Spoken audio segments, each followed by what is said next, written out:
TikTok থেকে আমরা যে কোনো একটা ভিডিও যদি ডাউনলোড করে নিই, এটার যে লোগোটা থাকে ওই লোগোটা শু করে মাঝখানে কোনায় এরকম আপ ডাউন করে, এটা একটা বিরক্তিকর। এখন যদি আমরা এই লোগোটা ছাড়া ক্লিয়ারলি একটা ভিডিও ডাউনলোড করতে পারি তাহলে কেমন হয়?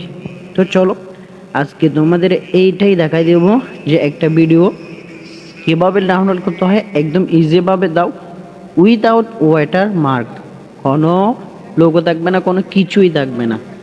তো এটা আমরা কিভাবে ডাউনলোড করব প্রুফ সহকারে দেখাই দিতেছি, একটু দেখেন। একটা ভিডিও শেয়ারেতে যাব, শেয়ারেতে যাব, স্ক্রল করব, মোর যে অপশন আছে ওই মোর অপশন যখন ক্লিক করব না, আমাদের অ্যাপসটা এখানেই শো করবে। দেখেন টিক সেভার, এখানে যখন আমরা ক্লিক করব অটোমেটিকলি আমাদের এটা ডাউনলোড করার জন্য এসে গেছে নো ওয়াটারমার্ক ভিডিও। যদি চাও তোমরা লোগো সহ ডাউনলোড করতে, যে চ্যানেলের নাম সহ নিচেরটা দিলে হবে। তো আমরা তো ভাই এটা অপশন বাহির করছি নো ওয়াটারমার্ক, মানে কোনো ভিডিওতে কোনো রকমের লেখা বা থাকবে না এই জন্য। তো ডাউনলোড হওয়ার পরে প্রুফ সহকারে দেখাই দিচ্ছি এটা গ্যালারিতে সেভ হয়েছে কিনা।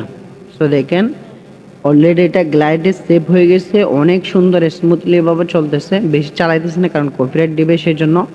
তো এই অ্যাপসটা ডাউনলোড কোথা থেকে করব? প্লে স্টোরে যাব, চার্জ অপশনে যাব, আমরা লিখব ঠিক আছে। তোমাদেরকে আমি এখানে মার্ক করে দেখাই দিতেছি ভাই, ভিডিওটা দেখো কীভাবে ডাউনলোড করতে হয় করো।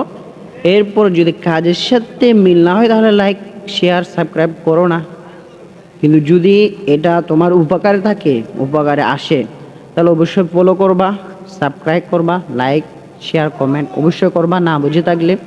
আর কোনো বিষয়ে যদি জানতে ইচ্ছা হয়, এটা যদি আমার জানা থাকে অবশ্যই তোমাদেরকে শেয়ার করব।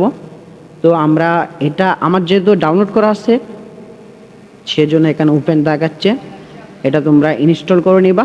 ইনস্টল করার পরে ওপেন করে ট্রাই করে দেখতে পারো।